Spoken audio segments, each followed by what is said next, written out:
আসসালামু আলাইকুম সম্মানিত ভিউয়ার্স, আশা করি আপনারা সকলেই অনেক অনেক ভালো আছেন। আলহামদুলিল্লাহ আমিও ভালো আছি। এসএসটি টেক বিডি চ্যানেল থেকে আপনাদের সবাইকে শুভেচ্ছা জানাচ্ছি। তো আমার আজকের ভিডিওতে যা দেখাবো তা যদি আপনি আগে থেকে জেনে থাকেন ওয়েলকাম, অন্য কাউকে শেখাবেন। আর যদি এই ভিডিওটি আপনার কাছে নতুন মনে হয় তাহলে ভিডিওটি না টেনে যদি পুরো ভিডিওটি আপনি দেখেন তাহলে ভিডিওটির শেষে এই ভিডিওতে যা দেখাবো তা আপনি শিখতে পারবেন। তার কথা নয়, চলুন আমরা ভিডিওটি দেখি। তো চলে আসলাম আমরা আমাদের ভিডিওতে। তো আজকের ভিডিওতে দেখবেন কি করে আপনি আপনার মোবাইল দিয়ে যে কোনো সার্টিফিকেট বা প্রত্যয়নপত্র খুব সহজেই তৈরি করতে পারেন। তো এই জন্য প্রথমে আপনারা প্লে স্টোরে যাবেন। প্লে স্টোরে গিয়ে সার্চ অপশনে এখানে লিখবেন পিক্সেল ল্যাব। পিক্সেল ল্যাব লিখে আপনারা এই যে নিচে এখানে ক্লিক করবেন। ক্লিক করার পর দেখেন আসছে পিকচার এডিটর। তো এটাকে আপনারা ইনস্টল করে নেবেন। আমি ইনস্টল করেছি এই জন্য ওপেন দেখাচ্ছে। তো আপনারাও ইনস্টল করে নিলে এখানে ওপেন দেখাবে। তো আমি ওপেনে ক্লিক করলাম। যে বক্সটা আসলো নিউ টেক্সট, এটাকে ডিলিট করে দিবেন। আমি ডিলিট করে দিলাম। ডিলিট করে তারপর এখানে 3 ডট বাটনে ক্লিক করবেন। ক্লিক করে আপনারা ইমেজ সাইজটা করে নেবেন। আমরা যেহেতু A4 এর মধ্যে একটা প্রত্যয়নপত্র লিখব, এই জন্য A4 সাইজের পিক্সেল সাইজ হবে 3508 অর্থাৎ 3508 আর এখানে দিবেন আপনারা 2480। এটা হলো A4 সাইজের পিক্সেল সাইজ। এটা ওকে দেবেন। ওকে দেওয়ার পর এটা এখন A4 সাইজ পেপারের সমান হয়ে গেল। তো দেখা যাচ্ছে যে কালারটা আসছে সেই কালারটাকে আমরা চেঞ্জ করে দিব। সেই কালারটাকে চেঞ্জ করার জন্য ওই যে এখানে ক্লিক করবেন। ক্লিক করে আমরা কালারে যাব। কালারে গিয়ে আমরা এই যে কালারে ক্লিক করব। কালারে ক্লিক করে হোয়াইট করে দিব। সাদা পেপার হয়ে গেল। ওকে দিয়ে দিলাম। আমার মাউসের কার্সরটা যেদিকে যায় আপনারা সেদিকে খেয়াল রাখবেন। প্লাসে ক্লিক করলাম। প্লাসে ক্লিক করে আমরা ওপেন গ্যালারিতে যাব। গ্যালারিতে গিয়ে এখান থেকে আমরা একটা ফ্রেম নিব, A4 সাইজ ফ্রেম। গুগলে গিয়ে আপনারা দেখবেন A4 পেপার সাইজ ফ্রেম দিলে অসংখ্য ফ্রেম আসবে। তখন আপনাদের পছন্দ মতো ফ্রেম ডাউনলোড দিয়ে নেবেন। তো আমি এভাবেই আনলাম। এনে আমি এটাকে টেনে আমার পেপারের সমান করে দিব। এটাকে টেনে ধরে আমি পেপারের সমান করে দিচ্ছি। তো এখন আমি এটা দেখা যাচ্ছে এক সাইড আছে। পজিশনটা ঠিক করার জন্য আমি দেখেন এখানে ক্লিক করব। ক্লিক করে একটু স্ক্রল করে নিচের দিকে যাব। এই যে রিলেটিভ পজিশনে আমি ক্লিক করব। ক্লিক করে এটার উপরে ক্লিক করব, আবার নিচেরটাতেও ক্লিক করব। পজিশন হয়ে গেল। আমার এটা মিডলে চলে আসলো। এখন আমি ঠিক চিহ্ন দিয়ে দিব। তারপর এটা যাতে নাড়াচাড়া না করে এই জন্য এটাকে আমি লক করে দিব। এর জন্য এখানে ক্লিক করব। ক্লিক করে আমি ওই যে তালার মতো চিহ্নটা সেটাতে ক্লিক করে লক করে দিলাম। এখন আমার এই ফ্রেমটা আর লড়াচড়া করবে না। ক্লিক করে আমি গ্যালারি থেকে নিয়ে আসবো গণপ্রজাতন্ত্রী বাংলাদেশ সরকারের লোগোটা। সেই লোগোটাও আপনারা গুগল সার্চে গিয়ে দেবেন গণপ্রজাতন্ত্রী বাংলাদেশ সরকার লোগো লিখে সার্চ দিলে এই লোগোটা পাবেন। গুগল থেকে ডাউনলোড দিয়ে নেবেন। তো আমি রাউন্ডে ক্লিক করে একটু সাইজ করে নিই। ওকে দিলাম। চলে আসলো আমার এখানে। তো এখন এটা অনেক বড় দেখাচ্ছে, এই জন্য আমি এক কোণায় ধরে এটাকে আমি ছোট করে নেব। ছোট করে নিলাম, মাঝখানে রেখে দিলাম, আর একটু ছোট করে দিই। তারপরে পজিশনটা মিডলে রাখার জন্য আমি রিলেটিভ পজিশনে আবার ক্লিক করলাম। যে শুধু উপরেরটাই ক্লিক করব। ওকে দিয়ে দিলাম। এটা এখন মধ্যখানে আছে। তো এটাকে আমি লক করে দিব যেন নাড়াচাড়া না করে। এই জন্য তালার মতো চিহ্নতে ক্লিক করব। লক হয়ে গেল। আবার ক্লিক করলে এই বক্সটা চলে যাবে। এখন আমি এখানে টেক্সট লিখবো, এই জন্য প্লাস আইকনে ক্লিক করে টেক্সটে ক্লিক করব। টেক্সটে ক্লিক করে এই যে নিউ টেক্সট আসছে, এখানে আমি ডাবল ক্লিক করব। এখানেও ক্লিক করব। করার পরে নিউ টেক্সট লেখাটা আমি কেটে দেব। কেটে দিয়ে বাংলা ফন্ট করে নিয়ে এখানে আমি লিখব গণপ্রজাতন্ত্রী বাংলাদেশ সরকার। লিখে আমি ডানে ক্লিক করব। আবার এখানে ওকেতে ক্লিক করব। ক্লিক করে লেখাটা মধ্যখানে এই যে ফন্টে গেলাম। ফন্টে গিয়ে আমি এটাকে ফন্টটা আমি চেঞ্জ করব। এই জন্য এবি ফন্ট এখানে ক্লিক করলাম, করে মাই ফন্টে যাব। মাই ফন্টে গিয়ে এখান থেকে আপনার সুলেমান লিপি এটাতে ক্লিক করলে সুতনি এমজের মতো দেখা যাবে, যে গণপ্রজাতন্ত্রী বাংলাদেশ সরকার। সুতনি লিপিতে ক্লিক করে ওকে দিলাম। গণপ্রজাতন্ত্রী, তো আমার এই গয়ের পরে মূর্ধন্য দেবেন। আমি এটা ভুলবশত দন্তন্য হয়ে গেছে, তো আমি একটু সাইজটা ছোট করে নিই। ছোট করে নিলাম, 19-20 রাখলাম। ফন্ট সাইজ আমি 20 রেখে, তো এখন আমি এটাকে টেনে মাঝামাঝি করে দেব। টিক চিহ্ন দিয়ে দিই। টিক চিহ্ন দিয়ে তারপর এটার পজিশনটা ঠিক রাখার জন্য রিলেটিভ পজিশনে ক্লিক করে এখানে ক্লিক করব। হ্যাঁ, মাঝামাঝি হয়ে গেল। টিক চিহ্ন দিয়ে দিলাম। এখন লিখবো আমি এখানে আরেকটা টেক্সট লেখার জন্য এটা কপি করে নিলাম। কপি করার সুবিধা হলো যে বারবার আমাকে ফন্ট চেঞ্জ করতে হবে না। এটার মধ্যে আমি রিপ্লেস করলে এই ফন্টই থাকবে, এই জন্য কপি করে নেব। আর এই যে পূর্বেরটাকে আমি এটাকে লক করে দেব যেন নাড়াচাড়া না করে। এটাতে ক্লিক করব। হ্যাঁ, লক করে দিলাম, এটা নাড়াচাড়া করবে না। এখন আমি এই যে কপিকৃত টেক্সটটাকে আবার ডাবল ক্লিক করে আমি এটাকে কেটে দেব। কেটে দিয়ে এখানে লিখব প্রাথমিক ও গণশিক্ষা মন্ত্রণালয়। প্রাথমিক ও গণশিক্ষা মন্ত্রণালয় লিখে ডান করে দেব, ওকে করে দেব। সেই যে প্রাথমিক ও গণশিক্ষা মন্ত্রণালয়, এটাকে আমি গণপ্রজাতন্ত্রী বাংলাদেশ সরকারের নিচে নিয়ে যাব। আমি এটাকে টেনে নিচে নিয়ে গেলাম। একটু বোল্ড করে দেওয়ার জন্য আমি বোল্ডে ক্লিক করলাম, ওকেতে টিক চিহ্ন দিয়ে দিলাম। পজিশন ঠিক করার জন্য আমি আবার রিলেটিভ পজিশনে যাব। এই যে রিলেটিভ পজিশন, এখানে ক্লিক করব। ক্লিক করে আমি মধ্যখানের উপরটাকে ক্লিক করব। এই যে পজিশনে হয়ে গেল, অর্থাৎ এটা আমার মিডলে আসলো। একটু উপরে তুলে দিলাম, ওকেতে ক্লিক করলাম। এখন আমি আবার একই ফন্ট রাখার জন্য এই লেখাটাকে কপি করলাম। আর এই যে কপি করে এখন পূর্বের লেখাটাকে আমি লক করে দিব যেন নাড়াচাড়া না করে। দেখুন, প্রাথমিক ও গণশিক্ষা মন্ত্রণালয়, এটাকে কপিকৃতটাকে আমি ডাবল ক্লিক করব করে এখানে এটাকে আমি কেটে দেব। কেটে দিয়ে এখানে লিখব প্রাথমিক শিক্ষা অধিদপ্তর। প্রাথমিক শিক্ষা অধিদপ্তর আমি বাংলায় টাইপ করতেছি। সে প্রাথমিক শিক্ষা অধিদপ্তর, ডানে ক্লিক করব, আবার ওকেতে ক্লিক করব। ক্লিক করার পর প্রাথমিক শিক্ষা অধিদপ্তরটাকে টেনে আমি এটা উপরে নিয়ে নেব। উপরে নিয়ে গেলাম। এখন পজিশনের জন্য আবার রিলেটিভ পজিশনে ক্লিক করব, করে উপরে মধ্যখানে এটা ক্লিক করব।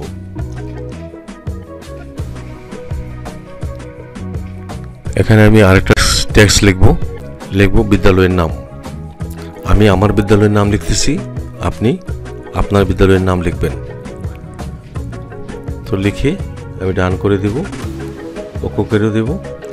ওকে করে এটাকে টেনে আমি ওখানে নিয়ে গেলাম পজিশনে ক্লিক করে এটাকে পজিশন মতো বসিয়ে দিলাম।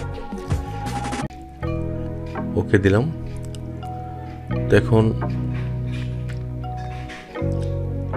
আমি এটাকে আরেকটা কপি করে নেব একই ফন্ট রাখার জন্য। তো পূর্বের যে লেখাটা এটা একটু ছোট, একটু বড় করে দিয়ে আমি 20 আছে, এটাকে আমি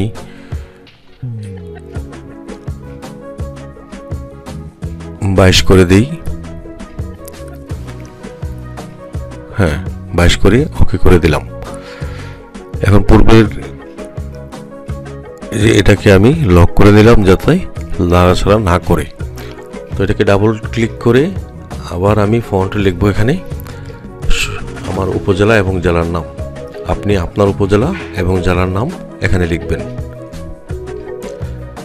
লিখে আমি ডানে ক্লিক করব, তারপর ওকেতে ক্লিক করব। এটাকে আমি আমার স্কুলটার নিচে বসিয়ে দিলাম। আপনি আপনার স্কুলের নিচে এটা বসিয়ে দিবেন। তারপরে এটাকে আরেকটা কপি করে নেবেন, পজিশনে রাখার জন্য আমি রিলেটিভ পজিশনে গেলাম, আবার এখানে ক্লিক করলাম, পজিশন হয়ে গেল। ওকে, তো এটাকে আবার একটা কপি করে নেই, কপি করলাম, আর পূর্বেরটাকে আমরা লক করে দিই যেন নাড়াচাড়া না করে।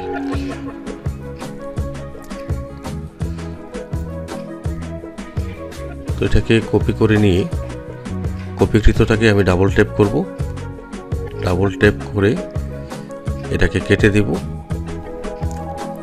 এটাকে কেটে দিয়ে এখানে আমি লিখব স্থাপিত। আমার বিদ্যালয়ে স্থাপিত লিখলাম, আপনি আপনার বিদ্যালয়ে স্থাপিত সাল লিখবেন, লিখে ওকে করে দেবেন। দিয়ে এটাও আমরা পজিশন মতো বসিয়ে নিলাম। পজিশন ঠিক করার জন্য পজিশনে ক্লিক করে আমরা এখানে ক্লিক করলাম, পজিশন হয়ে গেল, টিক চিহ্ন দিয়ে দিব। হ্যাঁ, এখন এটাকে আরেকটা কপি করে নিব, আর পূর্বেরটাকে আমরা লক করে দিব, লক করে দিলাম।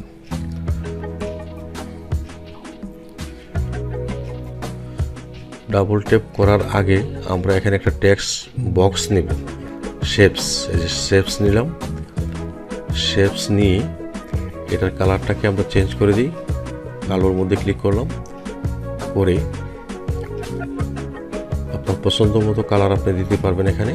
আচ্ছা, আমি এই কালারটা দিই, মিষ্টি কালার দিলাম, দিয়ে এটা উপরে অপাসিটিটা একটু কমিয়ে দিলাম, 72 রাখলাম। আর রেডিয়াসটা দেখেন, রেডিয়াসটা হলো আমি যখন বাড়িয়ে দিলে এটার আস্তে আস্তে রাউন্ড হতে থাকবে, রাউন্ড হতে থাকবে। আমি আমার প্রয়োজন মতো রাউন্ড করে নিলাম। এখন এটা একটু ছোট করে নিই, সাইজ করে নিলাম। এখন এটাকে আমি বা স্ট্রোক করে দিই, এটাকে স্ট্রোক করে কালো রঙের করে দিলাম, চতুর্দিকে কালো। হ্যাঁ, এটার চারপাশে আমি স্ট্রোক করে দিলাম। এখন আমি এটাকে একটু ছোট করে দিলাম। হ্যাঁ, ছোট করে দিয়ে পজিশন মতো বসিয়ে দিলাম। এখন স্থাপিতটার মধ্যে ডাবল ক্লিক করে আমরা এখানে লিখব প্রত্যয়ন পত্র, বাংলায় লিখব প্রত্যয়ন পত্র। কে দেব সবুজ নলুয়া। এই সবুজ নলুয়া ফন্ট আপনারা গুগলে গিয়ে সার্চ দিলে সবুজ নলুয়া ফন্ট ডাউনলোড করে নিতে পারবেন ফ্রিতে। তো এই জন্য আমি ফন্টে যাব, ফন্টে গিয়ে এই যে ফন্টে গিয়ে আমি ফন্টটাকে চেঞ্জ করার জন্য এই যে লি সবুজ নলুয়া ইউনিকোড, এটাতে আমি ক্লিক করার পর দেখেন প্রত্যয়নপত্রটা চেঞ্জ হয়ে গেছে, লেখাটা ফন্ট চেঞ্জ হয়ে গেছে। এখন আমি ওকেতে ক্লিক করব। ওকেতে ক্লিক করে যে প্রত্যয়নপত্রটা এখানে আসছে সেটাকে আমি টেনে ধরে বক্সটার মধ্যে নিয়ে যাব। তার আগে প্রত্যয়নপত্রটা আমি টেনে উপরে নিয়ে যাব। এখন এটাকে আমি এটার উপরে রাখলাম, লিখে আমি ফন্টটাকে একটু বড় করে দিব। এই জন্য আমি সাইজে ক্লিক করলাম, সাইজে ক্লিক করে আমি প্লাসে ক্লিক করতে থাকি। এটা আমার সুবিধা মতো বা এই বক্সের সাইজ অনুযায়ী আমি এটাকে বড় করে নিলাম। আমি 34-এ রাখলাম, 34-এ রেখে এখানে এটা সাইজ করে দিয়ে এটাকে আমি লক করে দিব যেন নাড়াচাড়া না করে। তো লক করার পর এখন আমি প্লাস আইকনে ক্লিক করে গ্যালারি থেকে আমার বিদ্যালয়ের লোগোটা নেব। লোগো, এই যে আমার বিদ্যালয়ের লোগো। কিভাবে বিদ্যালয়ের লোগো বানাবেন যদি শিখতে চান কমেন্ট বক্সে লিখবেন, কিভাবে লোগো বানায় তাও আমি একটা ভিডিও করে দেব। সেই ভিডিও দেখে দেখে আপনারা লোগো তৈরি করতে পারবেন। তো আমি আমার বিদ্যালয়ের লোগোটা এখানে দিয়ে দিলাম, দিয়ে এটাকে আমি লক করে দিলাম। এখন আরেকটা লোগো আনবো। তো পজিশনে বসিয়ে এটাকে আমি লক করে দিলাম। এখন আমি কপি করে নিই আগের একটি লেখাকে, এই যে স্থাপিতটাকে কপি করে নিলাম। এটাকে ডাবল ক্লিক করে এখানে ডাবল ক্লিক করব, করে আমি এটাকে কেটে দিয়ে এখানে লিখব এই মর্মে প্রত্যয়ন করা যাচ্ছে যে, লিখে আমি ডট ডটগুলি দিয়ে দেব। এই মর্মে প্রত্যয়ন করা যাচ্ছে যে লিখে ডট ডট দিয়ে ডানে ক্লিক করলাম, ওকেতে ক্লিক করলাম, এখানে চলে আসলাম। এটা আমি সুবিধা মতো স্থানে বসিয়ে দিলাম। তারপর এটাকেও আমি একটা কপি করব। এই যে কপি হয়ে গেল, এটাকে টেনে নিচে নিয়ে আসলাম। এটাকে ডাবল ক্লিক করব, ডাবল ক্লিক করে এটাকে আমি কেটে দেব।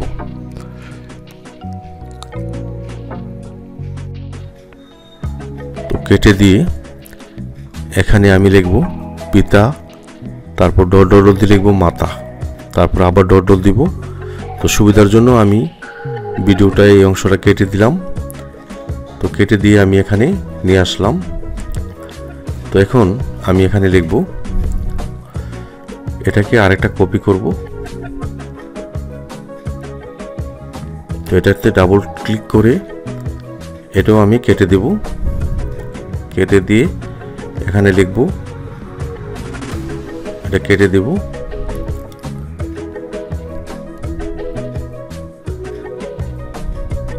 এখানে জন্ম তারিখ, রোল নং, সে অত্র বিদ্যালয়ে 2021 শিক্ষাবর্ষে 5ম শ্রেণীতে অধ্যয়ন করেছে, তার 5ম শ্রেণীর শিক্ষণ মূল্যায়ন সন্তোষজনক পর্যন্ত লিখলাম। তো এই সন্তোষজনকটাকে আমি আবার কপি করব, কপি করে ডাবল ক্লিক করে এখানে লিখব সে পরবর্তী শ্রেণীতে উন্নীত হওয়ার যোগ্য, সন্তোষজনক কেটে সে পরবর্তী শ্রেণীতে উন্নীত হওয়ার যোগ্য, আমি তার সর্বাঙ্গীন সাফল্য কামনা করি। এটা লিখে আমি ডান করে নিয়ে যাব। এটা লিখলাম, লিখে আমি ডানে ক্লিক করে ওকে দিয়ে দিব। নিয়ে আসলাম, এটাকে আমি জায়গা মতো এখানে বসে দিলাম। তারপর এটাকে আমি আরেকটা কপি করব।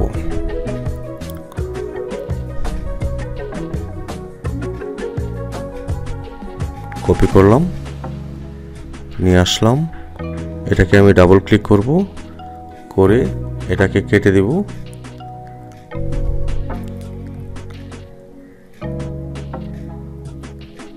কেটে এখানে তারিখ লিখব। তো ডান করে নিয়ে আসলাম,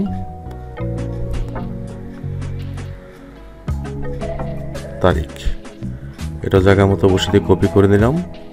এটাকে নিয়ে আসলাম এখানে, নিয়ে এটাকেও আমি ডাবল ক্লিক করব। ডাবল ক্লিক করে এখানে এটাকে কেটে এখানে লিখব প্রধান শিক্ষকের স্বাক্ষর। প্রধান শিক্ষকের স্বাক্ষর লিখে আমি ডান করে দিয়ে নিয়ে আসলাম।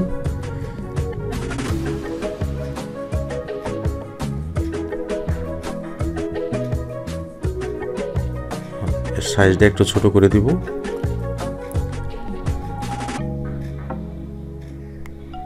সাইজটাকে আমি 16 পর্যন্ত করে দেব।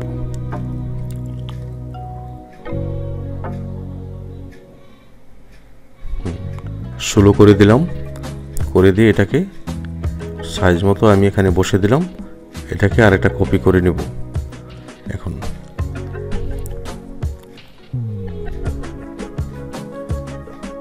টিক চিহ্ন দিয়ে দিই, দিয়ে আমি আরেকটা কপি করে দিলাম। হ্যাঁ, ওই যে কপিটা, এটাকে আমি ডাবল ক্লিক করে এটা কেটে দিই। কেটে দিয়ে এখানে লিখব ক্রমিক নং, প্রত্যয়নপত্রের ক্রমিক নং।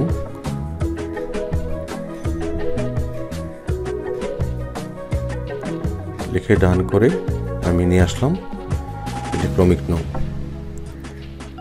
এখানে দিয়ে দিলাম। এরপর